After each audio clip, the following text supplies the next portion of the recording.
Now submerged, these cobblestone streets once were home to the scourge of the Caribbean, the pirates of Port Royal, Jamaica.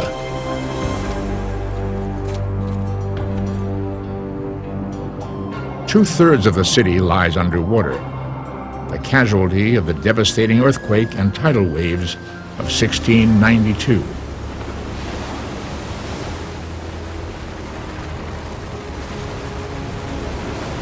This was a time capsule of history that suddenly slid into the sea.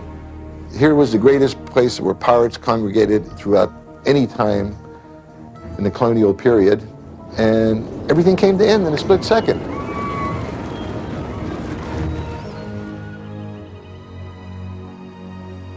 Before the calamity, legendary pirates lived, fought, and died here in what was once called the wickedest city on earth. There was no law and order. Pirates would come in there and get bombed up and just start cutting up people or having gunfights in the streets. Some of these guys are just incredible. I mean, they would cut people's hearts out and make them eat it as they're dying, you know, or cut somebody's heart out and make somebody else eat it. What were the closely guarded secrets of their strange brotherhood? What was the role of women pirates? Meet the real Blackbeard. And do the waters of Port Royal hold a fabulous treasure waiting to be discovered? Join us as we explore the intriguing mysteries of the Pirates of Port Royal.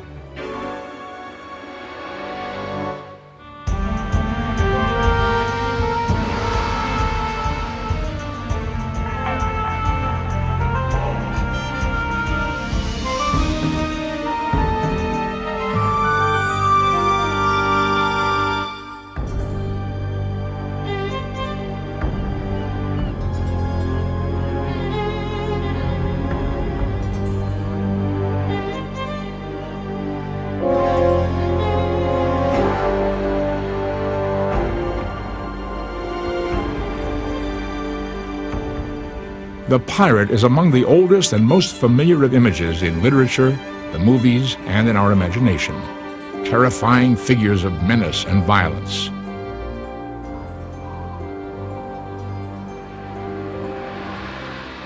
To innocent sailors in the 17th and 18th centuries, the pirates were a lethal reality. Can't you imagine what it must have been? You're a simple sailor. You just want to get home safely. Suddenly a ship comes up alongside. There is a madman on the deck motivating another group of madmen, all armed to the teeth. You really don't want to fight. You really would rather just put your sword down and pray for the best. Unfortunately, the best was usually death. There was more to the pirate life, however. The submerged ruins of an extraordinary city, Port Royal, have given up clues to the true nature of the buccaneers who once lived here.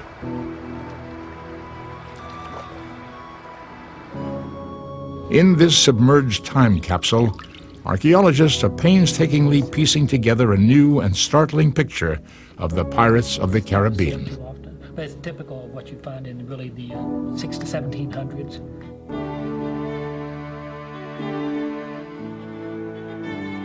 Port Royal was the pirate capital of the world, the lair of thieves, gamblers, prostitutes, slave traders, the dregs of the earth.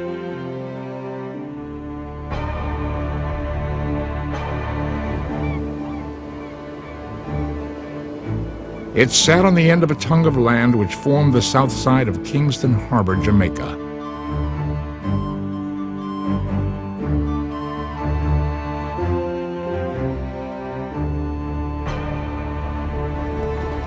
From its founding by the British in 1655 until its catastrophic destruction less than 40 years later, Port Royal was a wild town where anything was possible and everything could be had for a price.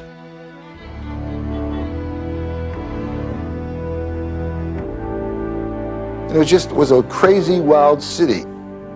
Every clergyman that came there, whether it was a Catholic or Protestant or Jewish rabbi, they just freaked out. They couldn't believe of the lawlessness that went on in the place. So it was like 50 times worse than Dodge City, and probably a fun place. I wish I would have been there.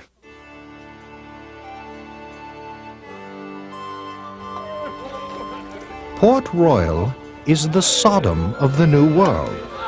The majority of its population are pirates, cutthroats, whores, and some of the vilest persons alive. I thought my presence there was of no use, and I could preach the word of God elsewhere, among a better sort of folk. Reverend Caleb Matthews, Port Royal, 1666.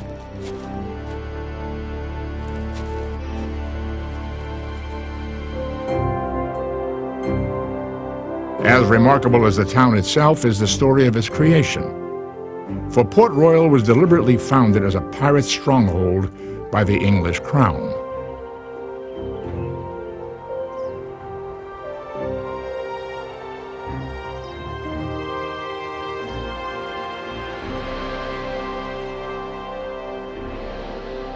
Economically speaking, it was much more important to the economy of England than Boston was to the economy of England. Almost all of the gold and silver going to England at this particular point in time was coming in through Port Royal.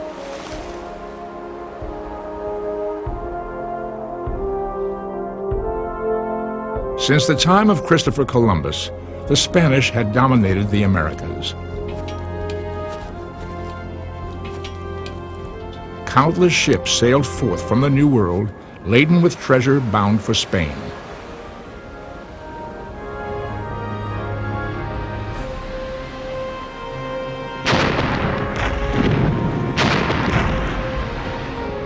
The English encouraged pirates to loot the Spanish of the treasures, which the Spanish had themselves stolen from the native peoples of the Americas.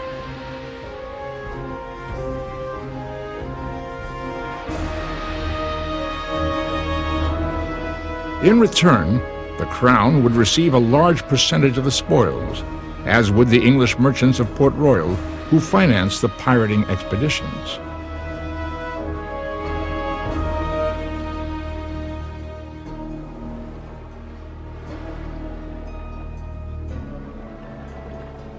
For centuries, since the catastrophe that destroyed it, the full extent of Port Royal was a mystery. Recent evidence uncovered through underwater excavations has revealed that Port Royal was much larger than previously imagined. At its height, Port Royal boasted over 7,000 people, and its deep water harbor sheltered hundreds of ships. It was discovered that far from being an obscure outpost in the Caribbean, Port Royal was actually the biggest city in the New World.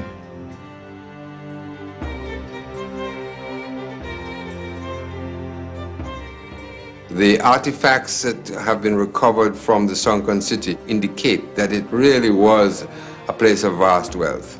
The chinaware, the pewterware, the silver, incredible, indicating that the merchants of Port Royal, the people of Port Royal, spent their money on tremendous luxury. The thousands of wine casks and rum bottles that litter the ruins of Port Royal are testament that of all the pirates' appetites, none was more voracious than the thirst for hard liquor. In fact, one of the pirates' favorite drinks was Kill Devil rum, said to be so powerful, even the devil could not survive it.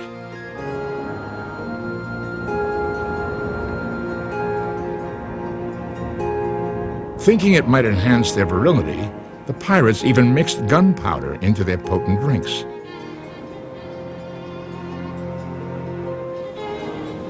Could there have been any practical reason for their heavy drinking beyond sheer debauchery? About 1 out of every 5 rooms in the entire town were supposedly used to serve drink of some sort. But then you have to put that into context, because at this particular point in time, there's no fresh water at Port Royal, and any of the water that's local is brackish. So at this time period, people didn't drink water. You drank liquor.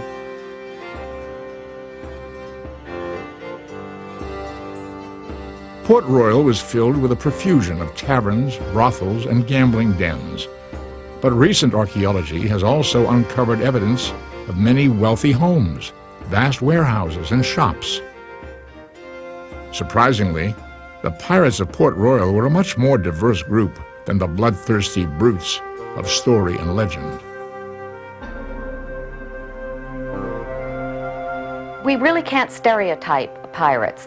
They were attracted to an independent life, and in fact, in a world where one was condemned to remain in the little box one was born into, it was literally the only way of beating the system. So sons of poor families in the hinterland made their way to coastal towns looking to go to the New World.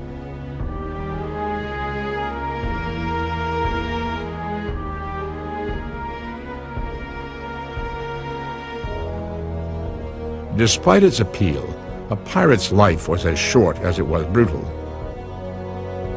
If he did not die in battle, an outlaw buccaneer could expect to end his days on the gallows. Why then did so many take up so hazardous a trade? Anyone who thought they could make a quick buck and not get hung in the process would become a pirate. And so you have people from all stations in life.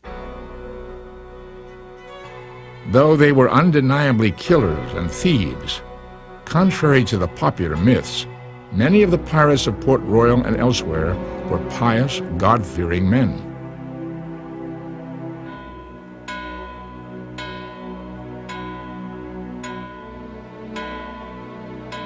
There were a lot of churches and even a synagogue in Port Royal. So whilst there was on the one hand the wickedness of Port Royal, there must have been a certain amount of attempt for redemption.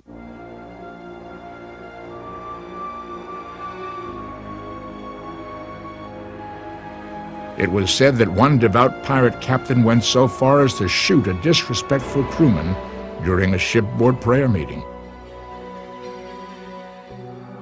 Why would people who claimed to believe in God turn to piracy?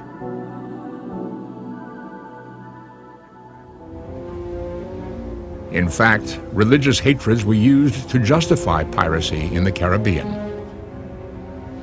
The French, Dutch, and English pirates were Protestants and were motivated by religious hatred to attack the Spanish, who were Roman Catholic.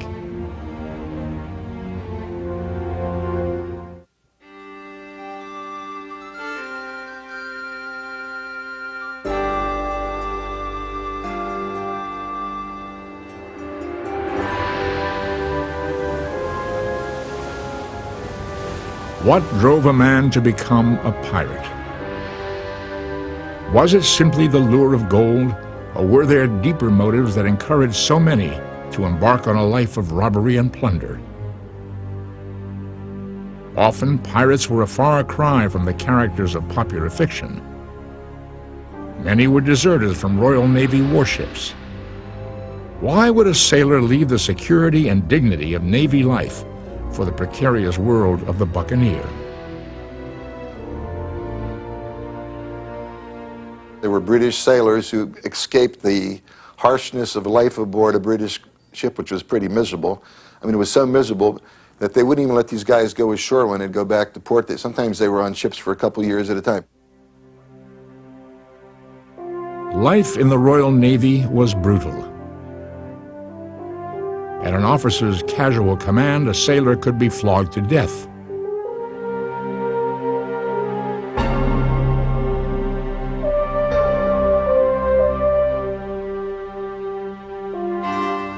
Pirate life was radically different and democratic. On pirate ships, physical punishment was rare and could be imposed only by majority vote. Pirates were partners. They called themselves the Brethren of the Coast.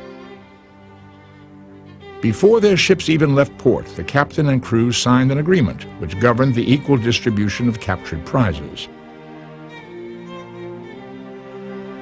Its numerous bylaws controlled behavior aboard ship, as well as promises to work together as a community for shared goals. These agreements were known as the ship's articles. There are some uncanny resemblances between the pirates' articles and our Bill of Rights, for example. Pirates elected their leaders. They deposed their leaders when they were not successful.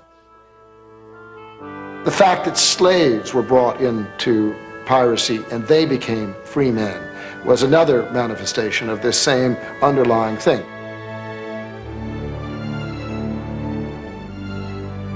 Buccaneers, severely wounded in battle, were not left to fend for themselves. In fact, their partners in crime had already made provisions to take care of them. The concept of workman's compensation started with pirates. The men who were especially good were much sought after. Not only did they get a piece of whatever pie they were going to be dividing, but also should something happen and a man then lose a limb, an eye or something, he was to be recompensed.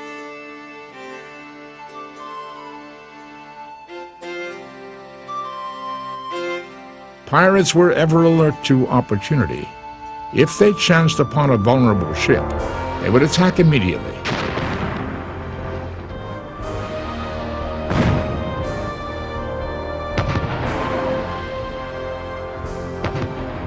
Strangely, however, most of their fighting took place on land.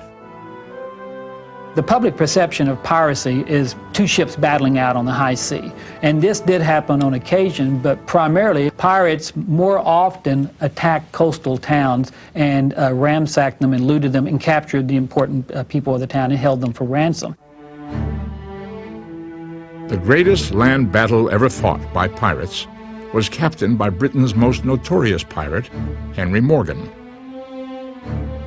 Historians agree he was a brilliant leader and tactician. He might have been admiral of the fleet if he had chosen another life.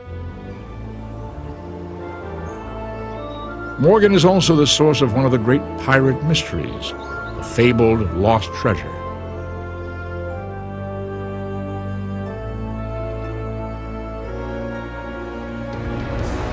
On December 18th, 1670, with an army of over 2,000 pirates and in command of over 50 vessels, Morgan sailed from Port Royal.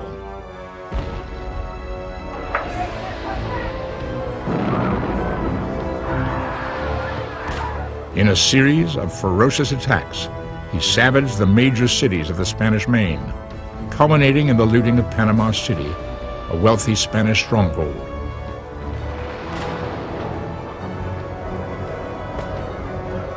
As they went into battle, Morgan's men fought armed to the teeth.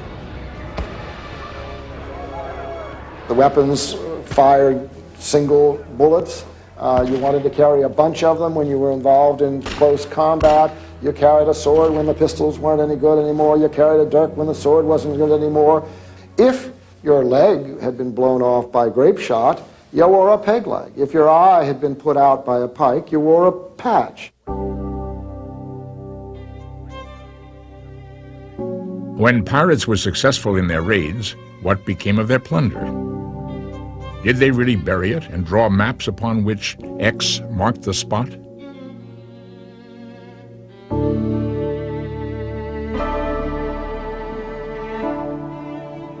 Tales are told to this day of Morgan's legendary buried treasure.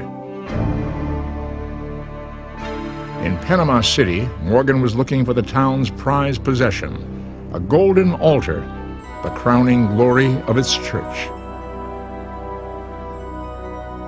Whether or not Morgan ever stole it remains a puzzle to this day. And if he did take it, how did he dispose of it? One of the greatest mysteries of Port Royal is, where is this golden altar? And where are the great golden statues that the Buccaneers went after on the Spanish Main? And no one knows. Every island in the Caribbean has a story about Morgan's treasure. To date, it's never been found. I don't care where you go, they'll tell you Morgan buried his treasure. He didn't have a treasure to bury. He brought it all back to Panama. He divided it up with his people. He paid his sponsors off. The governor got a share. The King of England got a share. So there's no Henry Morgan treasure. However, if Morgan's treasure does not exist, why did he go to such extreme measures to protect his secrets? He insisted that he be buried in a secret place so that he couldn't be dug up and for any reason give clues to the whereabouts of his famous treasure. His grave is still unknown. Like Henry Morgan's treasure, most pirate loot was ephemeral. In fact, most pirates died penniless.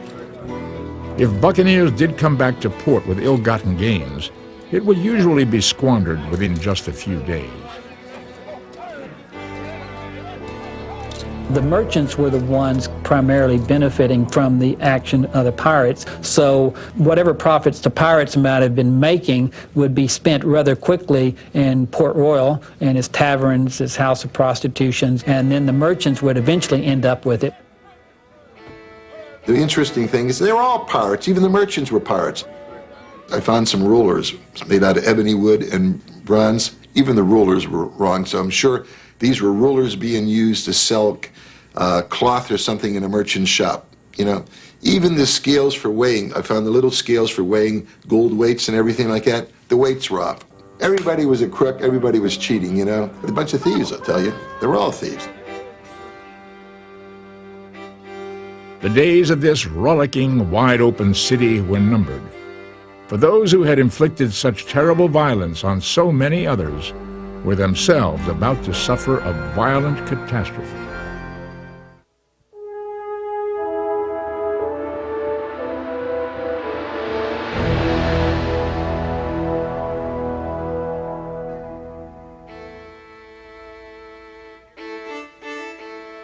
By the year 1692, the pirate city of Port Royal was the richest town in the New World.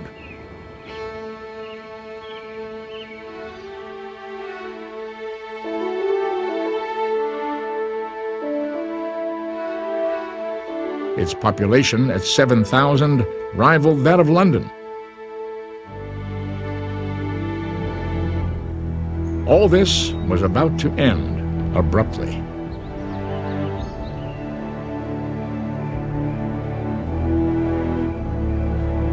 Many people thought of Port Royal as the Sodom of the New World. Traveling preachers even prophesied that God's wrath would strike the depraved pirate town, just as in the Bible he smote Sodom and Gomorrah.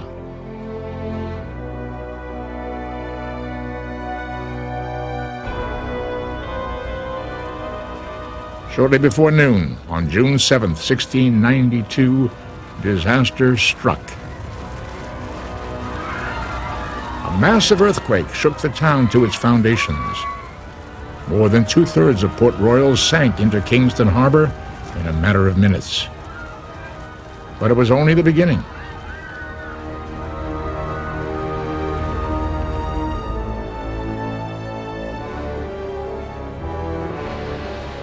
From the sea, massive walls of water, waves 30 feet high, slammed into what was left of the devastated city.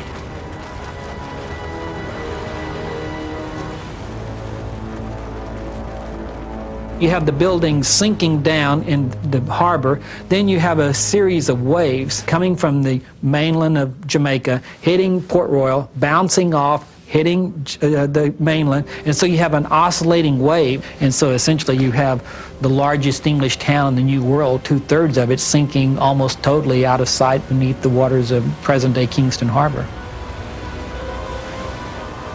We continued running up the street, whilst on either side of us we saw the houses, some swallowed up, others thrown in heaps. The sand in the streets rose like waves, lifting up all persons that stood upon it. And at the same instant, we saw a flood of water breaking in and rolling those poor souls over and over. Port Royal Merchant, 1692.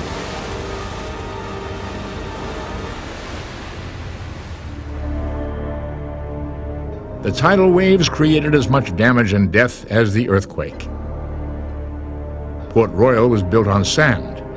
When the earthquake struck, the water table underneath liquefied the soil, turning the very ground they stood on into quicksand.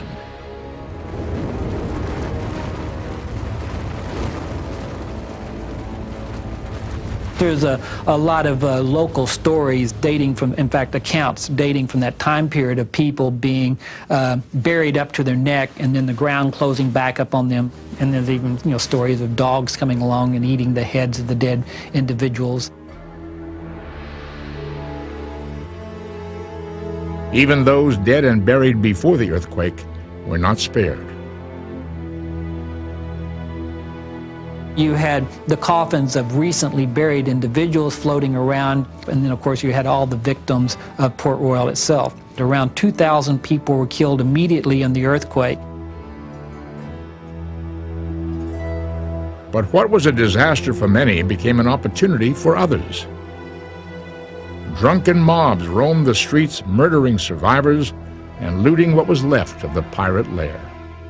The dead were floating all over the place. It was absolute chaos. Even before the bodies were fully removed, there were people who were diving down into the remains of the sunken city to take out what they could find. Many of the buildings, however, had sunk in areas too deep for salvage. Do the waters of Port Royal hold the remains of fabulous pirate treasures still waiting to be found? If someone were to do, excavations extensive enough, there would be material that could be bullion, gold, most likely, in some part of the city. In 1966, using methods undreamed of 300 years earlier, archaeologist Robert Marks began a 2-year excavation of Port Royal. Among his discoveries, a treasure chest containing 1,200 silver coins. The true pirate treasure, however, may not be gold and silver, but the insight we're granted into the day-to-day life of the vanished pirates. So we know how the pirates and the merchants and all these people lived in Port Royal by the things that we found. We know the crockery, the things that they brought you, the things that they captured, the foods that they ate. We know the diseases that they had from the bones. I even found fabrics. I found silks from China. So it made the life come true, I read all these books about pirates, but when I'm down there on the bottom excavating, even though it was pitch black most of the time, as I grabbed this, I could say, okay, God, I wonder which guy used this pistol. I think the real treasure of Port Royal today certainly is the archaeological significance of what was the wealth and the lifestyle of the 17th century in the New World. It's a story of what was this fascinating collection of people that came from all over the world with all kinds of desires and practices, and to be able to understand this is the real treasure of Port Royal.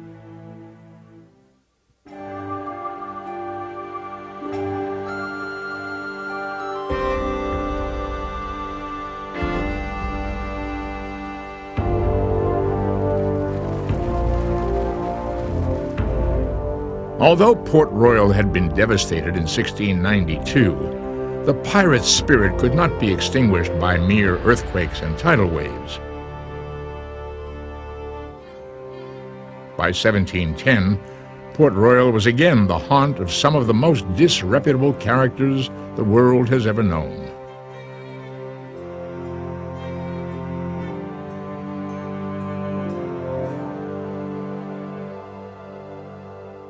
Some of these guys were just incredible. They would cut people's hearts out and make them eat it as they're dying, or cut somebody's heart out and make somebody else eat it, and cut somebody's ears off.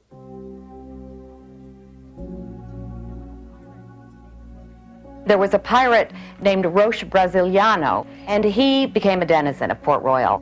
Roche Brasiliano would take a big flagon out and go up and down the street with his cutlass and a pistol and the tankard under his arm, trying to get people to drink with him. And if they refused his invitation, he, like as not, would shoot at them or have at them with his knife.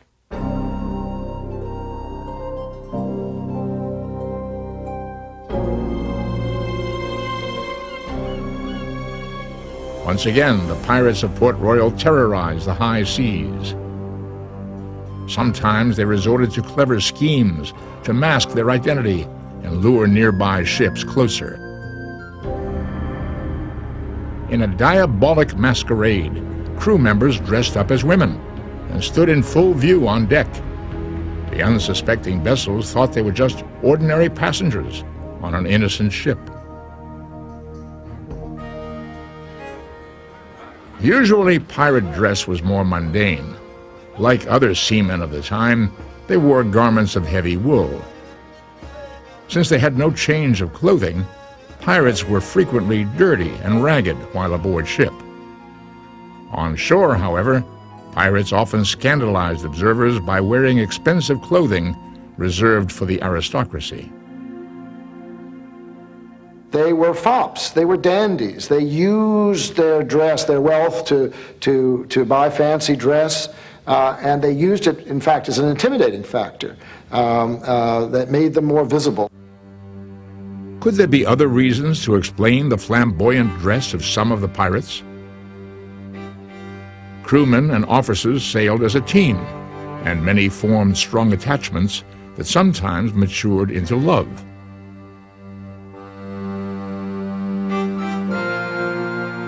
There obviously were wonderful queens among the pirates because they loved to dress, and they would steal the silks, the satins, the wonderful things that came from the Orient, and they would get up the most incredible feminine garments sometimes.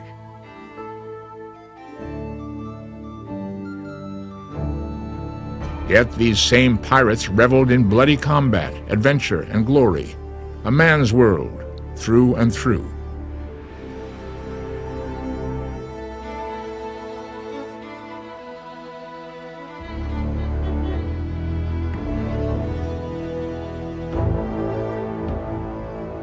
Howling like banshees, the pirate pair came raging out of the cannon smoke, flashing their cutlasses and singeing the air with shrill oaths and curses. Only by the largeness of their breasts did I know them to be women. Mrs. Dorothy Thomas, 1720. There were several women pirates.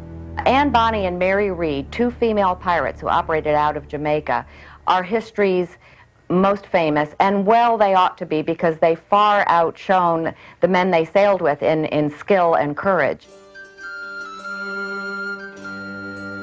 Both of these fearsome women sailed from Port Royal with the pirate John Rackham. To conceal their identity, they wore men's clothes. Some believe that Mary Read was brought up as a boy because her mother had lost an infant son before her birth.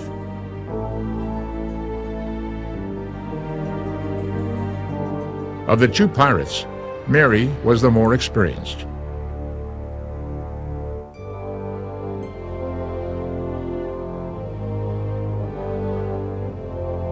She was in the Army as a man, and so she signed on as a seaman, and that's how she found her way to the Caribbean. She and Anne became a good team. They were in the thick of it. Once they signed on for this, they participated fully. They were no shrinking violets.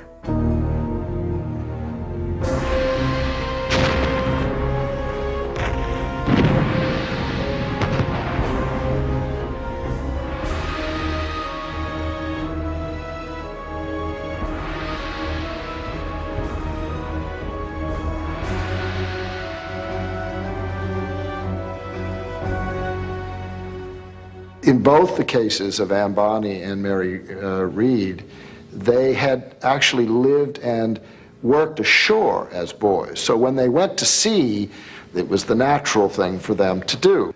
There's no question that women are fully capable of dealing with the work aboard a ship.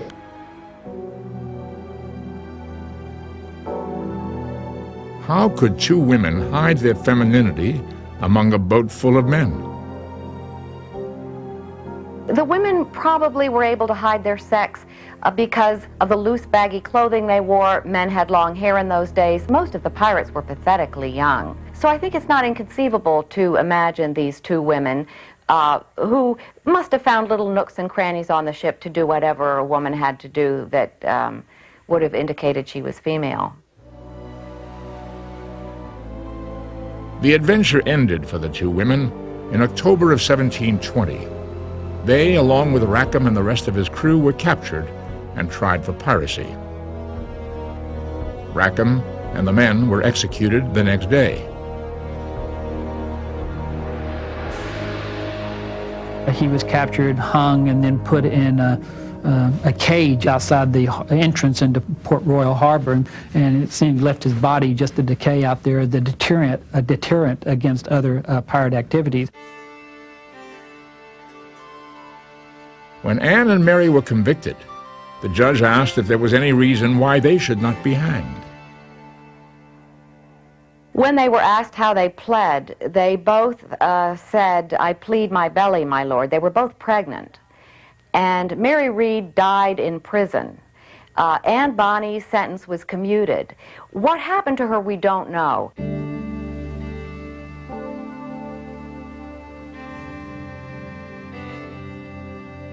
Anne Bonny mysteriously disappeared from Port Royal.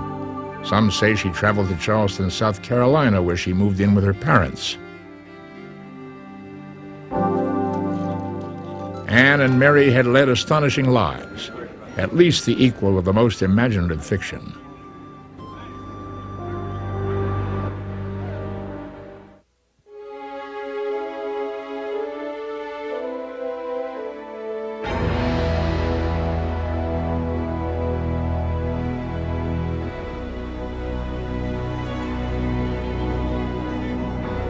By the year 1720, the great age of piracy was drawing to a close. Pirate life was doomed by a twist of history.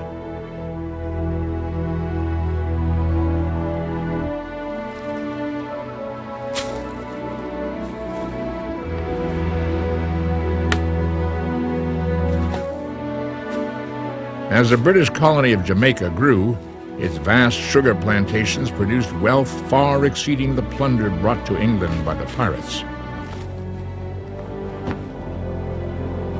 The British, the very power which had created the pirates, now determined to destroy them.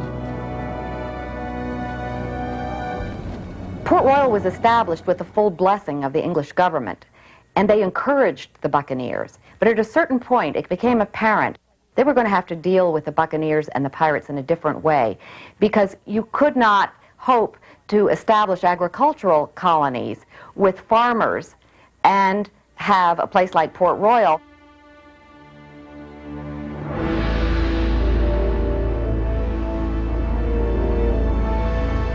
The Navy was dispatched to capture, imprison, and hang renegade pirate gangs.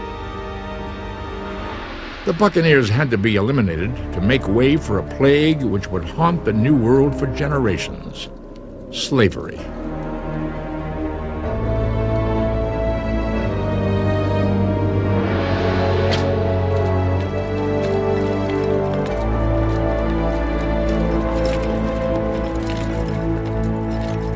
Plantation farming required vast amount of human labor. And this was the beginning, the origin, really, of the horror of the slave trade of the 17th, 18th, and early 19th centuries.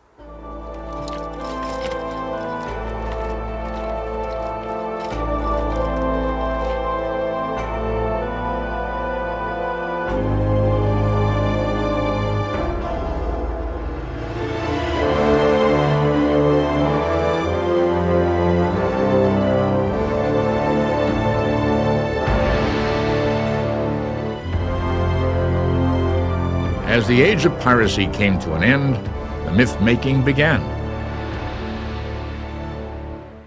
In 1724, Daniel Defoe, the author of Robinson Crusoe, wrote a history of piracy in the New World. His book would forever change the way the general public imagined buccaneers. For in this popular work, which many have taken for a definitive history, Defoe skillfully combined fact with fantasy. His greatest creation was Blackbeard.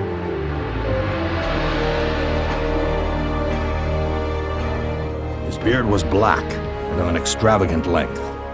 He would twist it with ribbons and turn them about his ears.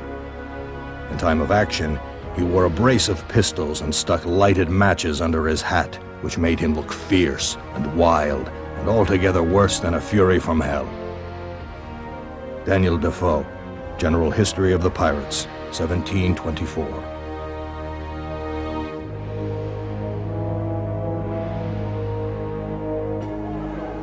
Defoe's Blackbeard transformed his vessel into an imitation of hell. He lived with 14 wives, each of which he shared with his brutal companions, and went into battle with explosives twisted into his beard. In fact, Defoe invented these anecdotes, which are not found in official records or newspaper stories of the time. Yet Blackbeard did exist. His real name was Edward Teach.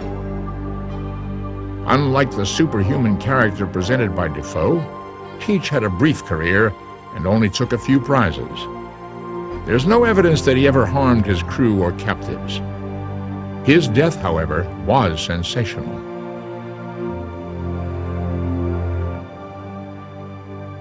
He was finally caught after a valiant battle by an English expedition that went after him.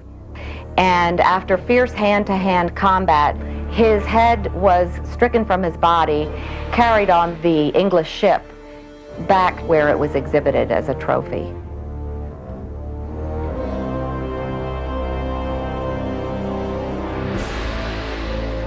From Defoe's exaggerated accounts of Blackbeard to Long John Silver of Treasure Island,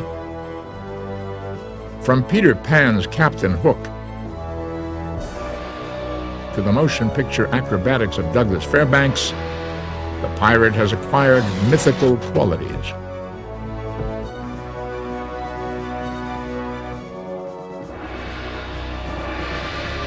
In fact, no one ever sang "Yo-ho-ho" in a bottle of rum, or said, "Shiver me timbers." No one ever walked the plank, or drew cryptic maps where X marked the spot of a fabulous buried treasure.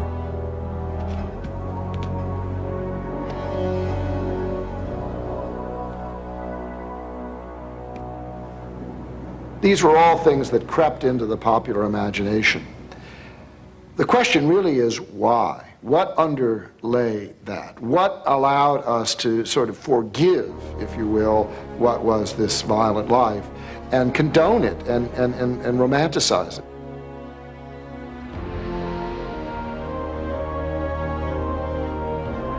Perhaps it is because pirates fulfill a fantasy forbidden to the rest of us. They lived freely, took what they wanted, and feared no one.